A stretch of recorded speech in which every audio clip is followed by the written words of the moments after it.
জাতীয় ইস্যুতে জনগণের ইস্পাত, কঠিন ঐক্য চান জামায়াত আমির। বাংলাদেশ জামায়াতে ইসলামীর আমির ডক্টর শফিকুর রহমান বলেছেন, বাংলাদেশে অভূতপূর্ব সাম্প্রদায়িক সম্প্রীতি রয়েছে, কিন্তু বিগত 15 বছরে একটি দল দেশকে এলোমেলো করে দিয়েছিল।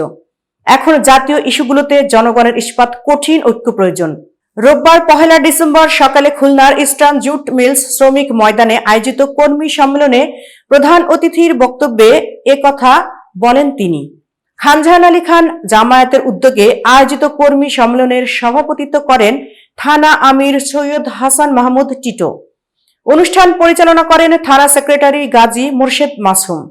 সম্মেলনে বিশেষ অতিথি ছিলেন দলটির সেক্রেটারি জেনারেল সাবেক এমপি অধ্যাপক মিয়া গোলাম পরওয়ার ও কেন্দ্রীয় নির্বাহী পরিষদ সদস্য ও যশোর কুষ্টিয়া অঞ্চলের পরিচালক মোবারক হোসাইন।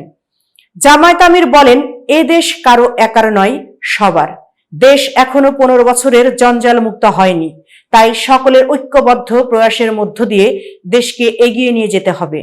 মর্যাদাশীল দেশ গড়ার কাজে সকলকে এগিয়ে আসতে হবে। পরিবর্তনশীল নয়, কৃষি ও শিল্পকে গুরুত্ব দিয়ে দেশ গড়ার প্রয়োজন। প্রভু নয়, বন্ধু প্রতিবেশী রাষ্ট্র চাই উল্লেখ করে শফিকুর রহমান বলেন, কোনো আগ্রাসী হাত আমরা দেখতে চাই না। এতক্ষণ বার্তা বৈঠকের সাথে থাকার জন্য ধন্যবাদ। নতুন নতুন তথ্য ও সংবাদ পেতে বার্তা বৈঠকের ইউটিউব চ্যানেল ও ফেসবুক পেজের সাথেই থাকুন।